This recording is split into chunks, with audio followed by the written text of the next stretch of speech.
Hello. I took the Myers-Briggs and the Truity EQ Emotional Intelligence test. They were very interesting to read about because I was like, oh, that's me, that's me, that's me. But the human metrics, the Myers-Briggs one, said that I'm an introvert and I have preferences of sensing, feeling, and judging. It also mentioned that I would work best in a career working with people, such as social work or nursing, which they got it spot on. It also mentions that I have a high work ethic and my loyalties are to my family, which is 100% true. If there was something to be happening at home, a emergency of some sort, work would be on the back burner for sure. They also mentioned that I hate confrontation, which is true. It is bad. I will avoid confrontation at all costs. I will put forth more effort to go around the other way of the building if I don't have to run into someone that we're having confrontation with, which is not a great quality. The emotional intelligence test said that my superpower is being intuitive, noticing nonverbal cues, and reading the room to determine how others are feeling. And I thought that this was interesting because I remember as a little girl growing up, we would go visit my grandparents, and my grandpa would always be like, oh, Jerica, you are so observant. And that has really stuck with me. And I don't know if he just manifested that in me, and because he said that, I was like, oh, I'm observant, so I need to be observant. Or if I really was observant and that has just stuck with me.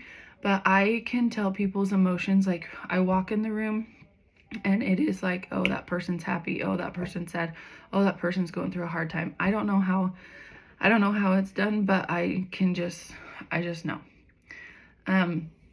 These might help me as a leader by knowing when someone is struggling or not saying it, or when someone is having a hard time emotionally, or when someone's overwhelmed.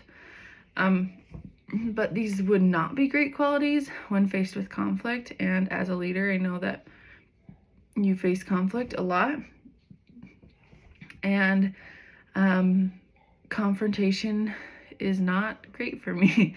I have a unique ability to be able to cry on demand when faced with confrontation. It's not something that I am proud of, and it's something that I wish I could turn off, but I just can't.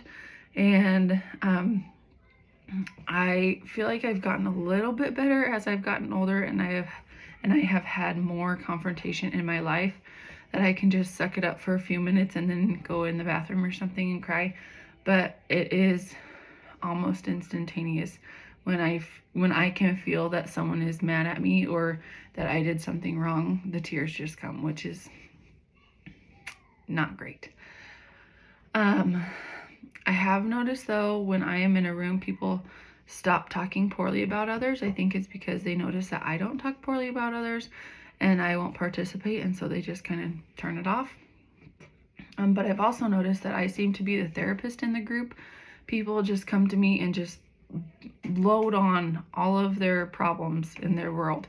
I really don't say much to them. I don't give them solutions or anything like that. I just seem to be a blank slate that people can offload on, which is kind of hard sometimes, going home with everyone's problems in my backpack. But oh well. I also tend to be the uplifter in the group, one who boosts morale when things are low and keeps a positive outlook on the shift. The leadership style that fits me best is servant leadership. I would rather take on a heavier load and sacrifice myself for the good of the group. My emotional awareness will help me in this because I will be able to tell who needs help even if they don't ask for it.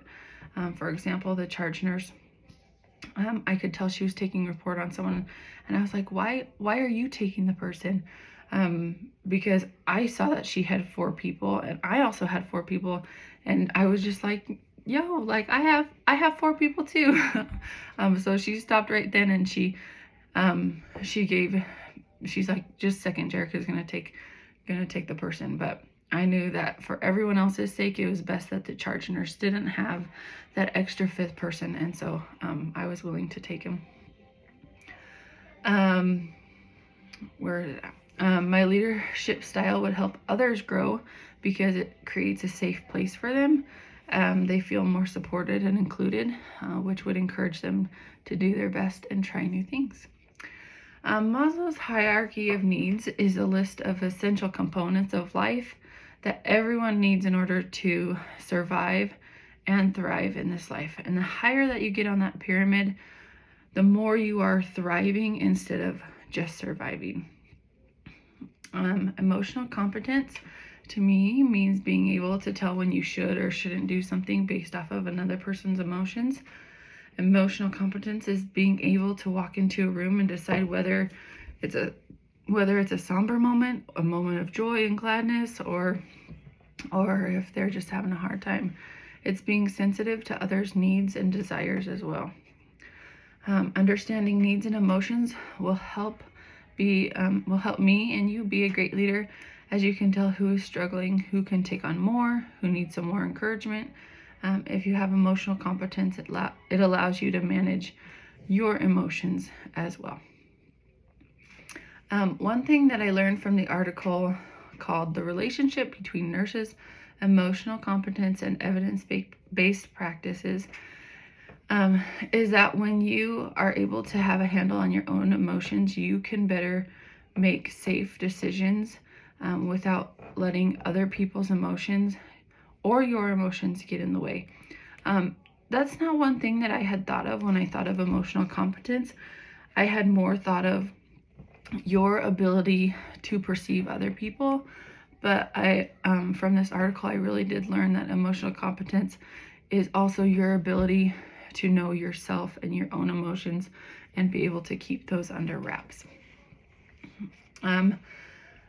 Just one takeaway is that we all need different leaders.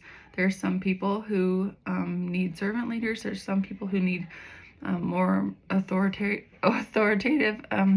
And just if it's not working out for you where you're at, there's another place that will.